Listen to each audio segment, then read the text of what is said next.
कहता हूं कि मन की बात का ये 115वां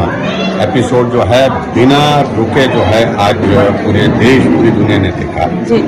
और ये अपने आप में एक अद्भुत कार्यक्रम है और इस कार्यक्रम का इम्पैक्ट जो है हम सुदूर गांव में भी देखते हैं। लोग मन की बात सुनने के लिए देखने के लिए अगर टेलीविजन नहीं है तो लोग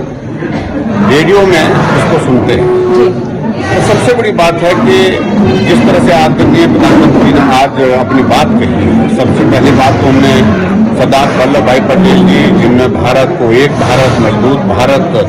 जो है वो बनाने का संकल्प लेकर के 562-63 रियासतों को एकजुट बना करके इकट्ठा करके भारत का जो है वर्तमान स्वरूप दिया है। उनकी 150वीं जन्म जयंती है, उस पर भी उन्होंने कहा कि कार्यक्रम हमको करने हैं। और उसी तरह से बिरसा मुंडा जी का एक बहुत बड़ा योगदान रहा एक ट्राइबल में उनने जिस तरह से स्वतंत्रता के आंदोलन में एक बहुत बड़ी हिस्सेदारी की, उनकी भी 150वीं जयंती है और इस पर भी प्रधानमंत्री जी ने कहा कि सरकार की ओर से कार्यक्रम करेंगे और हम सब लोग भी उस कार्यक्रम का हिस्सा बने।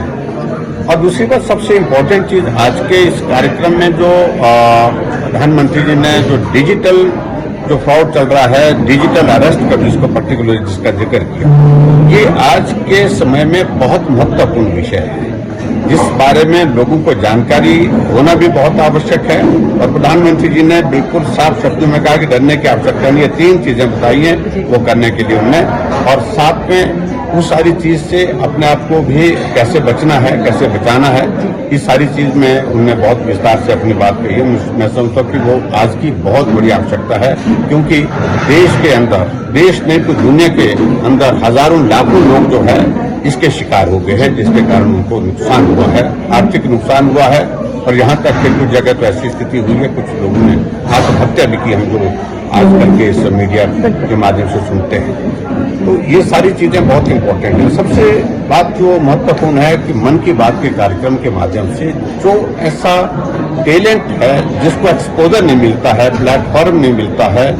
प्रधानमंत्री कहां से उनको ढूंढ करके लाते हैं और राष्ट्रीय प्लेटफॉर्म मिलता है, उनकी पहचान बनती है, आगे बढ़ने की उनके लिए बहुत बड़ी एक संभावना बनती है और उस दृष्टि से इसका एक बहुत बड़ा महत्व है। एक बार फिर से प्रधानमंत्री जी को बहुत बहुत साधुवाद देता हूँ इस कार्यक्रम को शुरू करने के लिए, और ये कार्यक्रम बहुत प्रभावी ढंग से चल रहा है और सभी लोगों से इस बात के लिए आग्रह भी करता हूँ कि इस कार्यक्रम का हिस्सा बने रहें।